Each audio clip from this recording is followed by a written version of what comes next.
Certains souvenirs se refusent à sombrer dans l'oubli, quel que soit le temps écoulé ou le sort que la vie nous ait réservé. Des souvenirs qui gardent toute leur intensité et restent en nous comme la clé de voûte de notre temple intérieur. Même les rencontres de hasard sont dues à des liens noués dans des vies antérieures.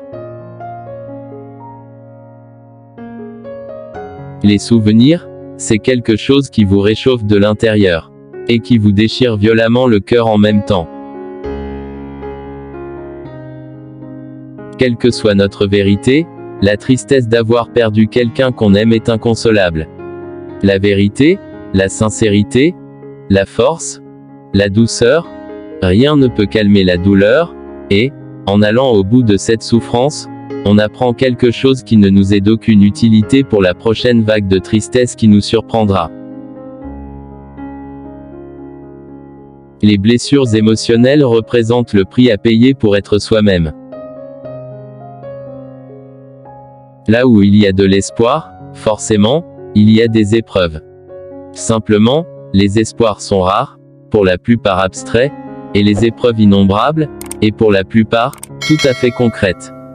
C'est également ce que j'ai appris par l'expérience. La jalousie est la prison la plus désespérée du monde. Parce que c'est une geôle dans laquelle le prisonnier s'enferme lui-même. Personne ne le force à y entrer. Il y pénètre de son plein gré, verrouille la porte de l'intérieur puis jette la clé de l'autre côté de la grille. Nous vivons dans une époque d'indifférence totale et, pourtant, nous sommes cernés par une énorme quantité d'informations, très faciles à obtenir, sur tout un chacun. Et en réalité nous ne savons presque rien sur les autres. Il n'y a qu'une sorte de bonheur, mais le malheur prend 1000 formes différentes. Comme dit Tolstoï, le bonheur est une allégorie, le malheur est une histoire. On a beau se poster nu devant un miroir aussi longtemps qu'on le souhaite, ce qui est à l'intérieur ne s'y reflète pas.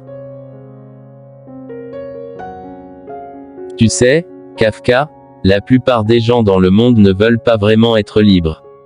Ils croient seulement le vouloir. Pure illusion. Si on leur donnait vraiment la liberté qu'ils réclament, ils seraient bien embêtés. Souviens-toi de ça. En fait, les gens aiment leurs entraves. On peut aller aussi loin qu'on veut, on ne peut pas se fuir soi-même. Ne t'apitoie pas sur ton sort. C'est ce que font les imbéciles. C'est en aimant, puis en étant aimé, qu'un homme apprend à s'aimer. Quand on ne peut pas aimer, on est incapable de s'aimer vraiment. L'amour est tellement irrationnel, il surgira peut-être de nulle part pour te tomber dessus. Demain, qui sait? Le savoir est le capital social le plus précieux. Ce capital, il faut le mettre en valeur prudemment, il faut l'accumuler afin qu'il s'épanouisse. Il faut qu'il soit transmis à la génération suivante comme une riche moisson.